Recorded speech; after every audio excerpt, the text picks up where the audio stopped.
কৃষ্ণ। সংস্কৃত শ্লোক উচ্চারণ ও আবৃত্তি কৌশলের সপ্তদশ পর্বে আপনাদের সবাইকে সুস্বাগতম। আশা করি আপনারা সবাই নিয়মিতভাবে এই ভগবদ্গীতা চর্চা করছেন।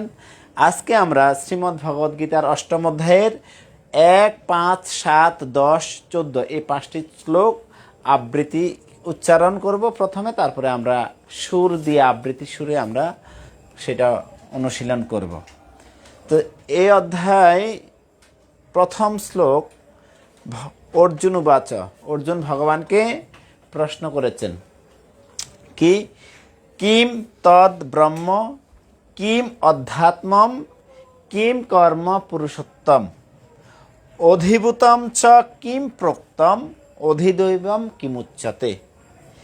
কিম তদ ব্রহ্ম কিম অধ্যাত্মম কিম কর্ম পুরুষোত্তম অধিভূতম চ কিম প্রোক্তম অধিদৈবম কিমুচ্যতে। এখানে যেহেতু হসন্ত আছে সেই জন্য আমরা কিম না বলে কিম বলবো, যেহেতু হসন্ত। তদ, এখানে তদ দুইটাতে কিম তদ ব্রহ্ম কিম অধ্যাত্মম, এই শব্দটিকে বিশ্লেষণ করলে হয় কিম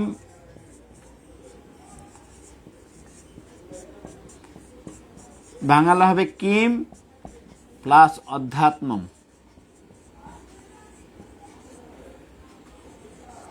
অনুষ্কারকে ম উচ্চারণ করা হয়, সেজন্য এটা আপনাদের ইতিপূর্বে জানা আছে, এগুলো অনেক আলোচনা করা হয়েছে। আপনারা যারা পূর্ববর্তী ক্লাসগুলো দেখেননি তারা আপনারা দেখে নিতে পারবেন, তাহলে সহজ হয়ে যাবে।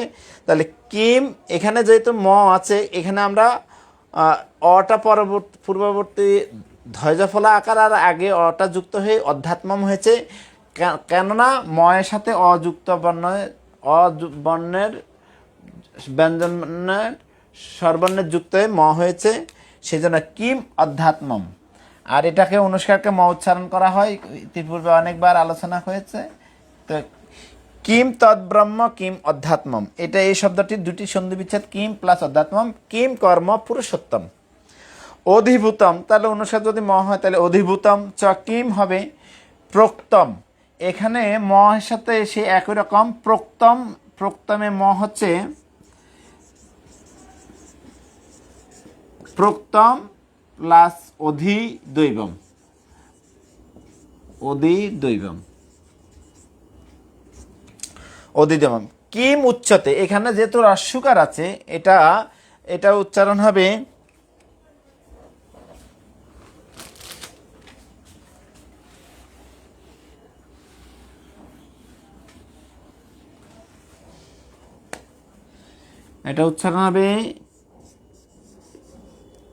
এখানে এইভাবে দেই,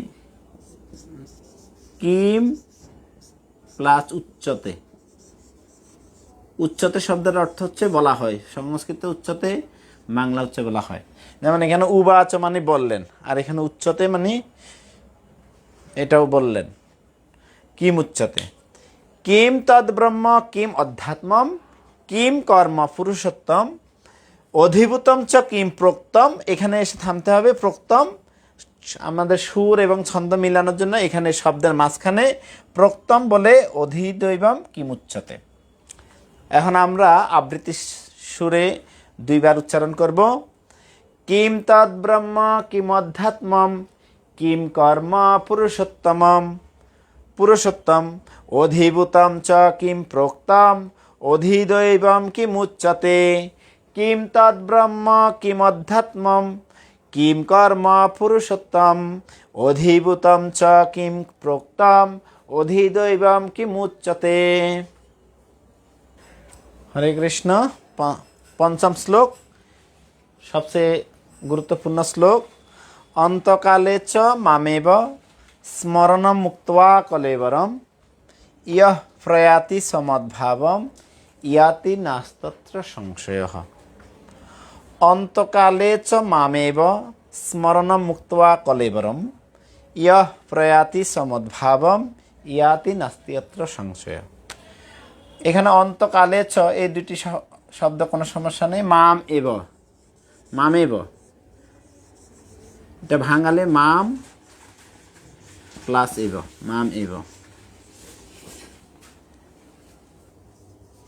আর এটা হচ্ছে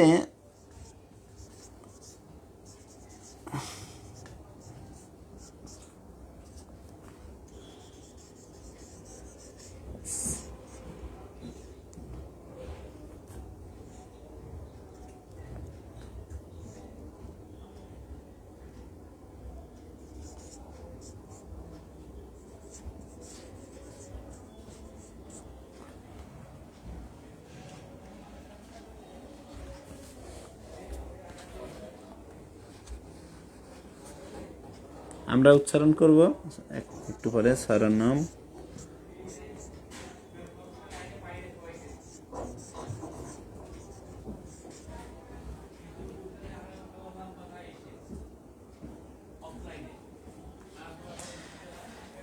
স্মরণম উক্তয়া, স্মরণম অনেকে স্মরণম বলে, কিন্তু স্মরণম হবে, স্মরণ মানে কোনো কিছু পুনরায় স্মৃতিতে আনা। স্মরণম উক্তয়া কলেবরম, তাহলে মাম এব এই শব্দটি, আর এটা হচ্ছে স্মরণম উক্তয়া, এর যেহেতু রস্যকার আছে এই জন্য রস্যটাও কয়তা সংযুক্ত বয়ের আগে যুক্ত হয়ে উক্তয়া হয়েছে। উক্তয়া মানে বলা হয়। স্মরণম মুক্তয়া কলেবরম, কলেবরম সংস্কৃত শব্দের বাংলা অর্থ হচ্ছে দেহ, যখন আমরা দেহ ত্যাগ করি। অন্তকালে মানে মৃত্যুর সময়ে চ মামে বা স্মরণ মুক্ত কলেবরম ইয় প্রয়াতি সমদ্ভাবম ইয়াতি নাস্তত্র সংশয়। এই শব্দটি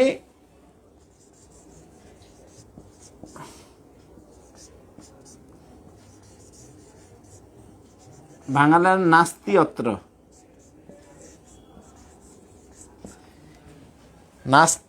নাস্তি অত্র সংশয় হয়, এই শব্দটি বাংলা হবে নাস্তি অত্র।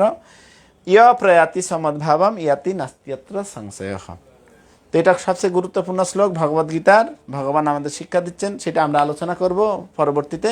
এখন আমরা সুর দিয়ে বলবো, অন্তকালে চ মামেব স্মরণম মুক্ত্বা কলেবরম ইয়ঃ প্রয়াতি সমদ্ভাবম ইয়াতি নাস্তত্র সংশয়ঃ।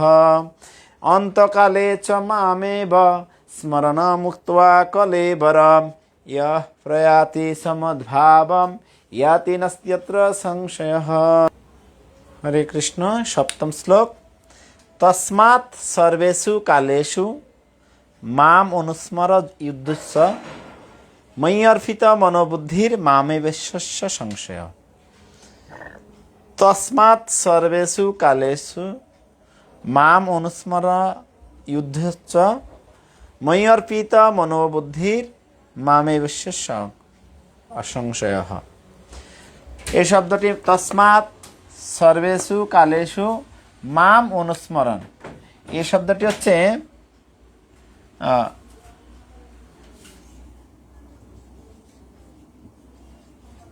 মাম অনুস্মর,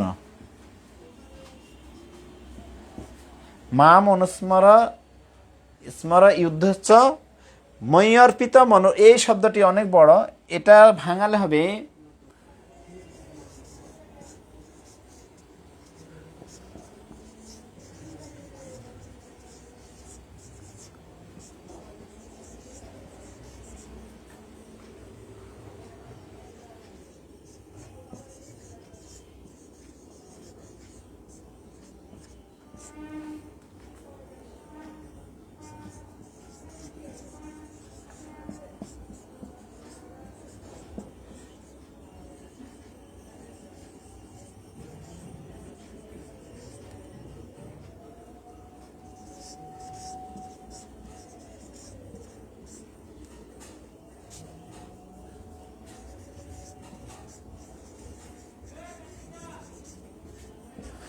এই শব্দটি অনেক বড়, এটা ভাঙালে ময়ি অর্পিত মন বুদ্ধির মামে এব ঈশ্বসী অসংশয়। এই শব্দটি খুব গুরুত্বপূর্ণ, অনেক বড়, এক এক লাইনে একটা শব্দ দিয়ে একটা লাইন। ময়ি অর্পিত মন বুদ্ধির মাম এব ঈশ্বসী অসংশয়। তস্মাৎ সর্বেষু কালেষু মাম অনুস্মরণ যুদ্ধস্য ময়ি অর্পিত মনোবুদ্ধি, ময়ি অর্পিত মনোবুদ্ধির মামে এবশ্য ঈশ্বসী অসংশয়। তো আমরা এখন সুদ দিয়ে বলবো। আপনারা এই শব্দটি খুব আপনারা যারা লিখে নিতে পারেন, অনেক বড় শব্দ, ভাঙালে এরকম হয়। শিল প্রভুপাদের শ্রীমদ্ ভগবদ্গীতা যথাযথ এইভাবে দেওয়া আছে, আপনারা সেখান থেকে আপনারা সহযোগিতা নিতে পারেন। এগুলোর অর্থ আছে। মই মানে আমাতে, অর্পিত মানে অর্পণ করা, এভাবে বাংলা অর্থ করা আছে। প্রত্যেকটি শব্দ ভেঙে আবার বাংলা অর্থ করে দিয়েছেন। তস্মাৎ সর্বেষু কালেষু মাম অনুস্মরণ যুদ্ধচ্ছ মই অর্পিত মনোবুদ্ধির মামে বিশ্বসী অসংশয়। তস্মাৎ সর্বেষু কালেষু মাম অনুস্মরণ যুদ্ধচ্ছ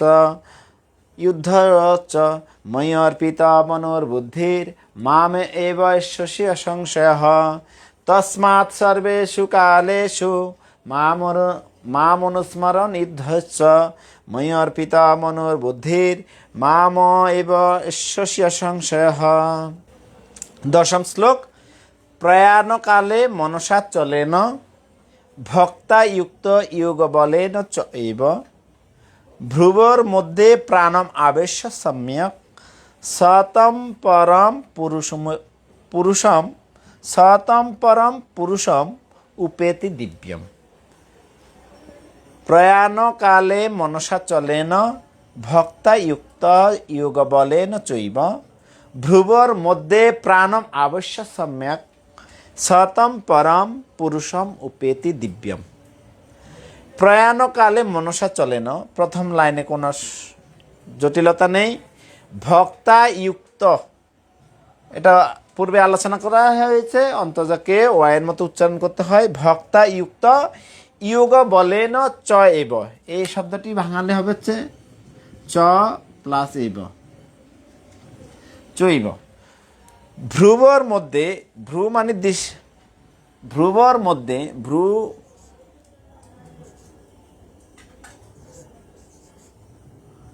ভ্রুবর মধ্যে প্রাণম আবশ্যক, প্রাণম যোগ আবশ্যক, এই শব্দটি হচ্ছে প্রাণম প্লাস আবশ্যক। প্রাণম আবশ্য সম্যক সতম পরম পুরুষম উপেতি দিব্যম। এই শব্দটি হচ্ছে পুরুষম প্লাস উপেতি, উপৈতি দিব্যম।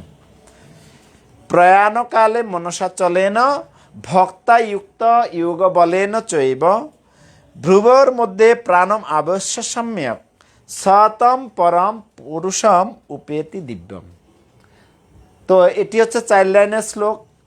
4 লাইনের শ্লোকের সুরকে কি বলা হয় সেটা পূর্বে বলা হয়েছে, আশা করি এখনো মনে আছে। 2 লাইনের শ্লোকের সুরকে বলা হয় অনুষ্টুপ, আর 4 লাইনের শ্লোককে সুরকে বলা হয় ত্রিষ্টুপ। তো 2 লাইনের শ্লোকের সুরের উচ্চারণটা একটু অন্যরকম আছে, আর 4 লাইনের শ্লোকটা অন্যরকম, দুটার মধ্যে পার্থক্য আছে। এখন আমরা সেই 4 লাইনের শ্লোকটি কাদের কাদের মনে আছে তোমরা প্র্যাকটিস করো আমার সাথে সাথে। প্রয়াণকালে মনসা চলেন ভক্তাযুক্ত যোগ বলেন চৈব ভ্রুবর মধ্যে প্রাণমাবশ্য সম্যক সতম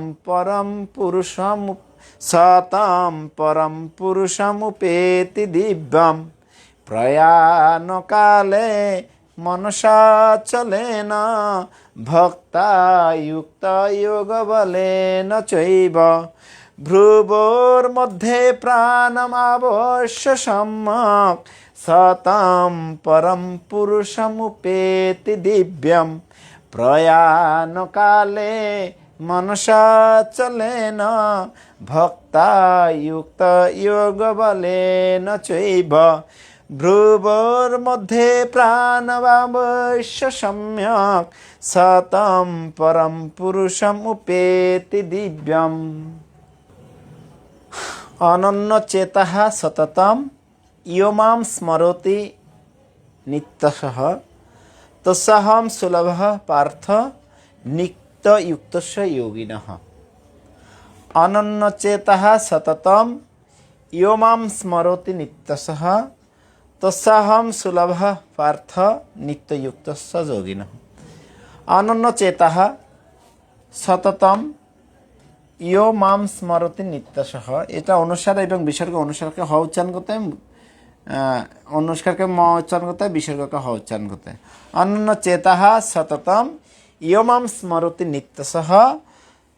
এই শব্দটি হচ্ছে তস্য অহম, ভাঙালে হবে তস্য প্লাস অহম, তস্য অহম, তস্যহম সুলভ পার্থ নিত্যযুক্তস্য যোগিনঃ। এই শ্লোকে আর কোনো জটিলতা নেই। আমরা এখন উচ্চারণ করব, আবৃত্তি আকারে সুর দিয়ে উচ্চারণ করব। অনন্য চেতঃ সততম ইয় মাম স্মরতি নিত্যসহ তস্যাহম সুলভ পার্থ নিত্যযুক্তস্য যোগিনঃ। অনন্য চেতঃ সততম ইয় মাম স্মরতি নিত্যসহ তস্যাহম সুলভ পার্থ নিত্যযুক্তস্য যোগিনঃ। হরে কৃষ্ণ। আজকে অষ্টম অধ্যায়ের 5টি শ্লোক আমরা উচ্চারণ করেছি এবং আবৃত্তি সুরে উচ্চারণ করেছি। হরে কৃষ্ণ। আজ আমরা অষ্টম অধ্যায়ের 5টি শ্লোক 1, 5, 7, 10, 14 নম্বর এই 5টি শ্লোক পর্যালোচনা করেছি। গত ক্লাসে সপ্তম অধ্যায় 30 নম্বর অর্থাৎ সর্বশেষ শ্লোকে ভগবান বলছেন যে সাধিভূতাদি দৈব মাম সাধি ইয়গ্রম চ ইয়ে বিদু প্রয়াণ কালে অপি চ মাম তে বিদুর যুক্ত চেতস।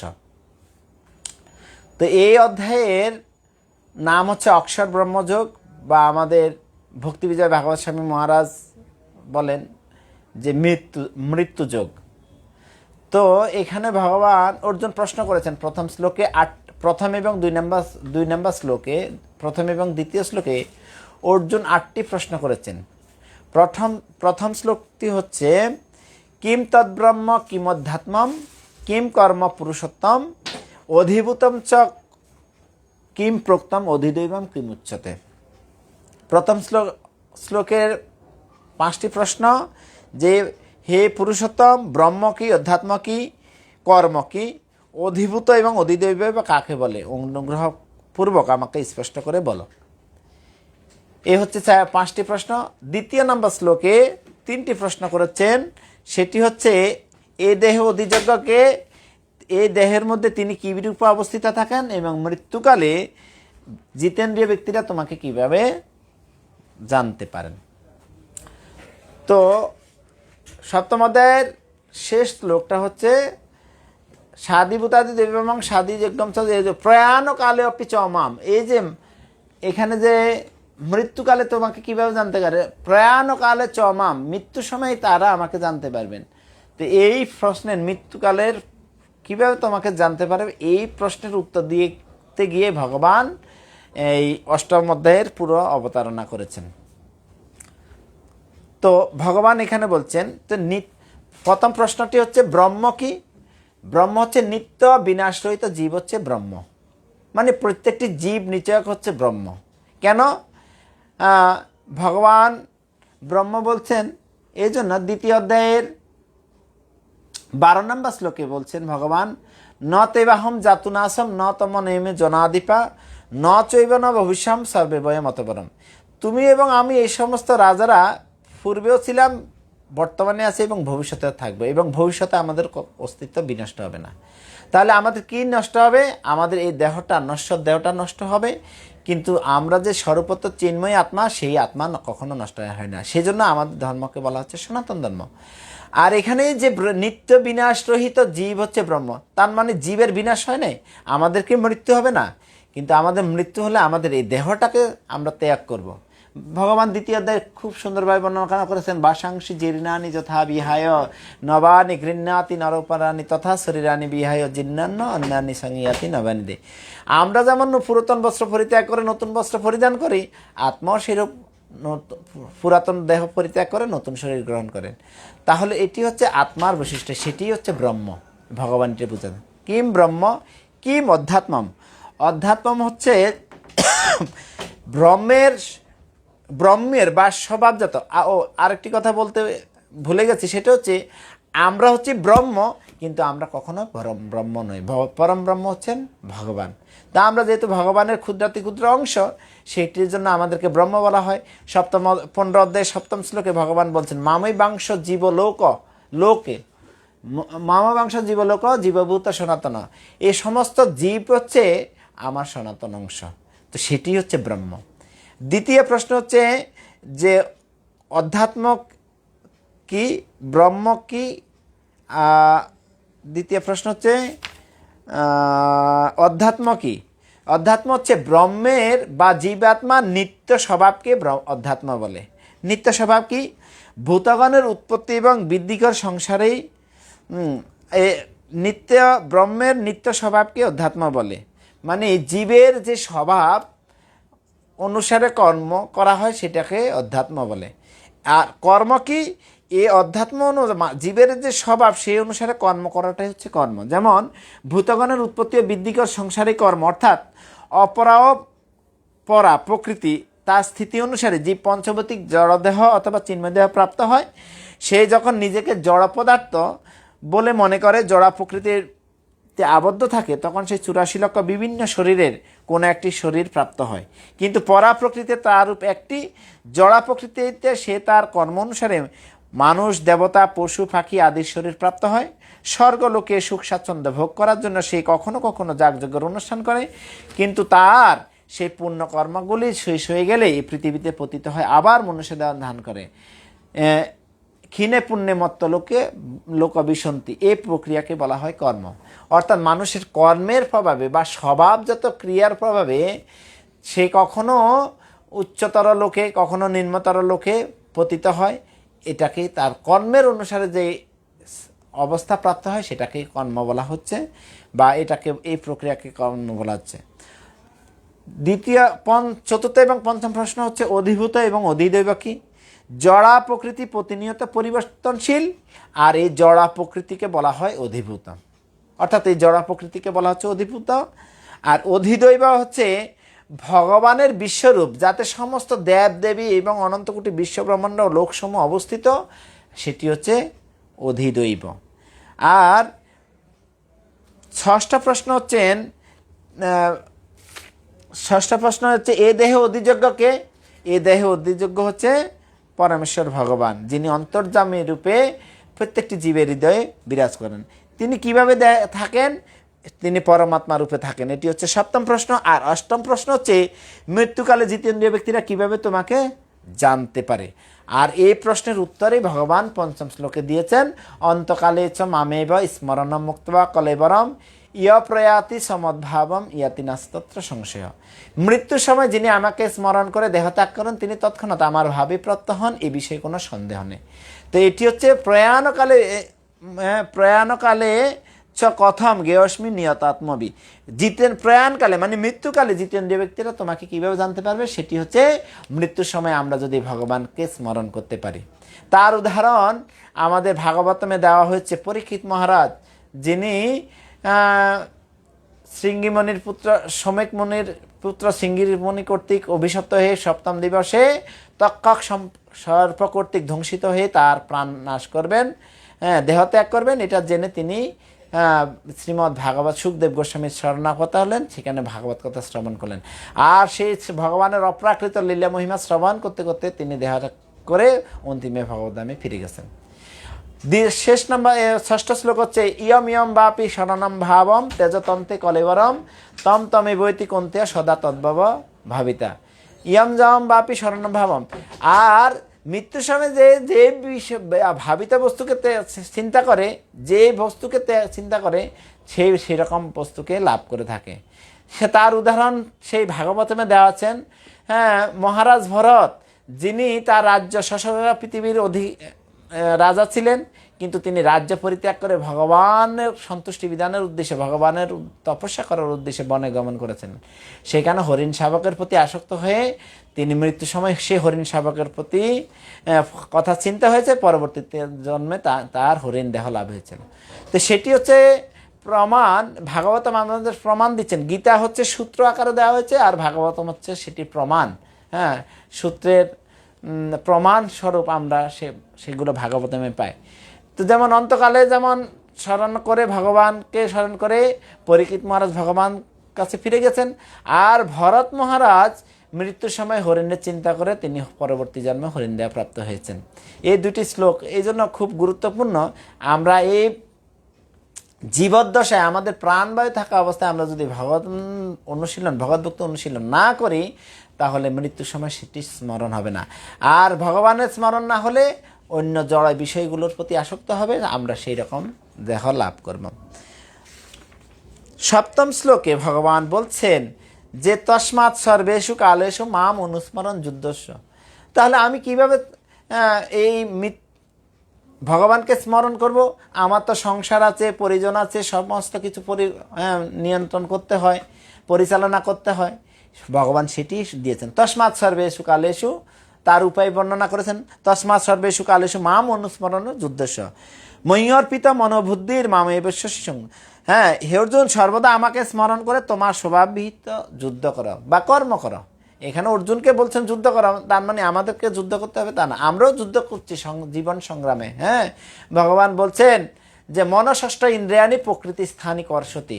আমরা মন সহ 6টি ইন্দ্রিয় দ্বারা এই প্রকৃতিরূপ ক্ষেত্রে কঠোর পরিশ্রম করছি। ঠিক সেরকমভাবে এখানে আমাদের সংসার আছে, পরিবার পরিজন আছে, প্রতিপালন করতে হয়। সেই জন্য ব্যবসা, চাকরি, বিভিন্ন রকম কর্মে আমরা প্রবৃত্ত আছি। কিন্তু সেই কর্মে প্রবৃত্ত থাকা বলছে মাম অনুস্মরণ যুদ্ধ, আমাকে স্মরণ করো, তোমার কর্তব্য কর্ম করো, আমাকে স্মরণ করো, তাহলে তুমি সেই অবস্থা প্রাপ্ত হবে। এবং তাহলে কি হবে? তুমি আমাতে তোমার মন ও বুদ্ধি অর্পিত হবে এবং নিঃসন্দেহে তুমি আমাকে লাভ করবে। এই জন্য মহাপ্রভু বলছেন 3 5 10 মিলে দাঁড়াতে বসিয়া কীর্তন করো সবে হাতে তালি দিয়া। হ্যাঁ, তো সর্বক্ষণ বলইতে বিধি নাই হার।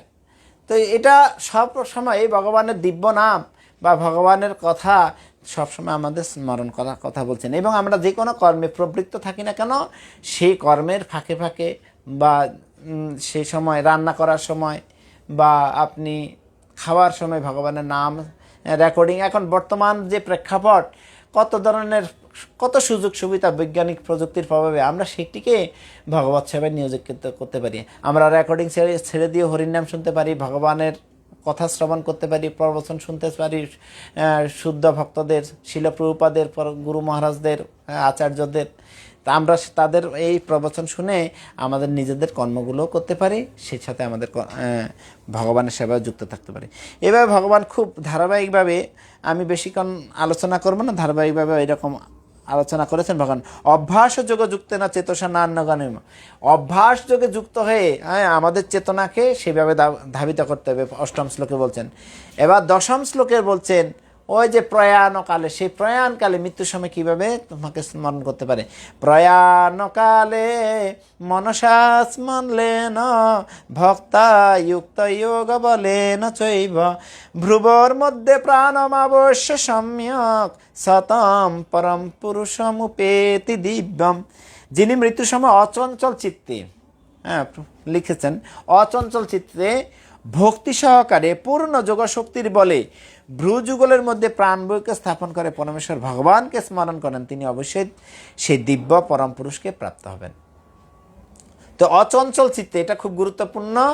এবং ভক্তি সহকারে পূর্ণ যোগশক্তির বলে, তো আমরা তো কোনো যুক্তি করি না, কলিকালে ধর্ম হয় না, আমার সংকীর্তন, আমরা হরিনাম করি, আমরা কোনো ধ্যান করি না, যোগ বল করি না, সেটাই আমাদের যোগ। ভগবানের দিব্য নাম কীর্তন এবং ভগবানের কৃষ্ণ ভাবনায় যুক্তটাই হচ্ছে যোগ। হ্যাঁ, এবং শিল প্রভুপাদ বলছেন ভক্ত যা করেন ভগবানের উদ্দেশ্যে সেটি হচ্ছে যজ্ঞ এবং সেটি হচ্ছে ভক্তি যোগ। তো সেটি হচ্ছে ভগবান এটি বলতে চেয়েছেন যে আমরা যাই কিছু করি সেটি হচ্ছে, ভক্ত যখন যা কিছু করবেন সেটি হচ্ছে ভক্তি যোগ।